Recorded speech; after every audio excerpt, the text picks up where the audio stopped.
Regardez le lait de cette maman, il est bleu. Et aujourd'hui, dans cette vidéo, on parle de toutes les couleurs possibles du lait maternel. Le premier, orange, c'est la couleur du colostrum, le premier lait qui sort des seins de la maman.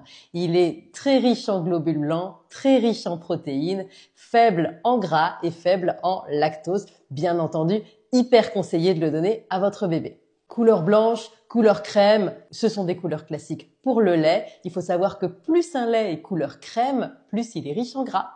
Parfois, le lait, il peut même être vert. Alors ça, c'est si on a mangé ou des aliments qui contiennent des colorants verts ou qui sont très riches en vert, par exemple des blettes ou alors des épinards. Parfois, ça peut rendre le lait vert. Mais aussi, si on est malade, comme on peut voir dans cette vidéo, cette patiente a eu le Covid et son lait est devenu vert. Parce que oui, un lait avec des teintes vertes, c'est un lait qui est extrêmement riche en anticorps et c'est ce qui va faire que votre bébé n'attrapera pas le Covid si vous l'avez. Donc bien entendu, si votre lait il est vert parce que vous êtes malade en ce moment, je vous conseille de le donner à votre enfant, c'est ce qui va le protéger. Parfois, le lait, il a des teintes aussi bleues. Alors ça, pareil, c'est si on a mangé des aliments qui sont bleus, par exemple les myrtilles, ou alors le premier lait du matin, le lait qui est extrêmement riche en eau, il a des teintes bleutées. Parfois, le lait, il est rose. Et ça, c'est souvent si vous avez des crevasses. C'est tout simplement du sang qu'il y a dans le lait et qui lui donne cette teinte.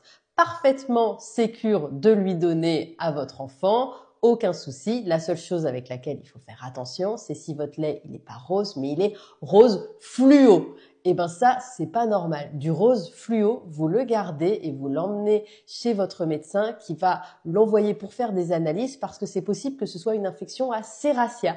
Et c'est une infection qui peut être très grave chez les enfants. Donc, du lait rose fluo, comme on peut voir sur cette photo, on ne donne pas, mais du lait tout simplement gentiment rose poudré, ça, vous pouvez le donner. Ça veut simplement dire qu'il y a un petit peu de sang dans le lait. Et le dernier, le plus bizarre à mes yeux, c'est le lait marron.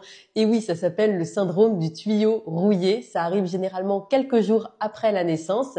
Et en gros, ce sont des petites particules de sang oxydé, donc qui est marron, qui passent dans le lait. C'est aussi parfaitement sécurisé de le donner à votre enfant. Ne vous inquiétez pas si votre lait est marron. Voilà, j'espère que cette vidéo, elle aura été utile. Si vous avez des questions, n'hésitez pas à les poster en commentaire. Bonne journée à tous!